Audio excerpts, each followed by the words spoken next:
What is the story? Well, E2D stands for Eliminate the Digital Divide. Okay. We began almost 8 years ago exactly. Wow. Happy birthday. Oh, thank you, thank you. We started out, my daughter, who was 12 years old at the time, came home from school one day and said, "Dad, every assignment we get at school presumes there's a computer in the home to do it. I know there's some kids at our school that probably don't have a computer. They can't do the work, and that's not fair." And then she asked the really telling question. She said, "What are we going to do about this?" I was in the middle of a 24-year career in another business, but as a family, we got kind of caught on that question. And we started looking into the digital divide. How big is it? Where is it? How pervasive is it? And the next thing you know, we decided we were going to start a nonprofit to try to create solutions for getting computers to families that need them. Yep, that's a big jump. Well, how'd that go? Went pretty well. We started off with one elementary school. We found that there were 54 families at this one particular school that didn't have access to devices or the internet at home, and we went out and pursued solutions for that. And just talked to more and more people and large corporations and said, "What do you do with your computers when you're done with them?" We're very proud to be part of a big ecosystem in Charlotte that's working on digital inclusion. And we're frankly optimistic that one day in the not too distant future, we're going to solve the digital divide for every family in this community. We hire local high school students, mostly from Title I high schools. We hire them, we train them, we pay them. We actually pay them more than double minimum wage. Wow. And they do the work of the refurbishment of the computers. And what's amazing is how incredible these students are. They are from, in some cases, very tricky backgrounds. Sure. But they are as smart, as talented as anyone in this county. And I would put our 45 lab techs up against anyone. They are productive.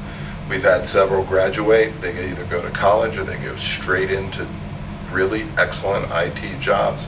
We have companies all throughout the region that are beating each other up to try to hire these students. Yeah. The work that they're doing goes straight into their communities in which they live.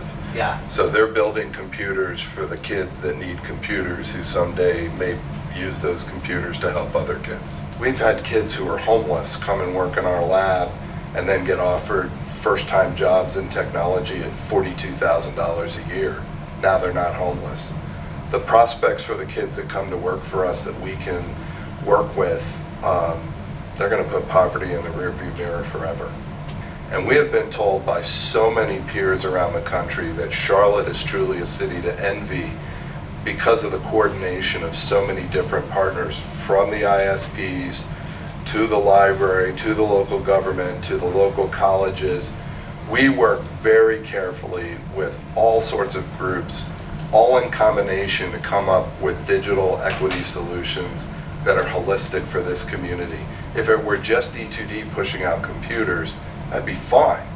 But the fact that we work so well together with the Charlotte Digital Inclusion Alliance, the National Digital Inclusion Alliance, the state of North Carolina, the city, the county, that makes it so much more progressive in terms of the overall solutions. About 5 years ago, Charlotte was named number 50 out of 50 cities for the least amount of upward mobility for our poor. 50 out of 50. It was a horrifying thing to hear. And for those who live privileged lives, they were going, "Whoa, that's terrible." And the people that live behind the digital divide were saying, "We could have told you that." I think the fact that Charlotte is working so hard right now to come up with real and permanent solutions against digital divides, I think is a great leap forward for Charlotte. And I think that economic opportunity is directly related to people's ability to get online and be productive. And so I think it's very easy to convince people in Charlotte that the digital divide and the solutions that are rendered are actually economic drivers for this entire community. All boats rise under this scenario.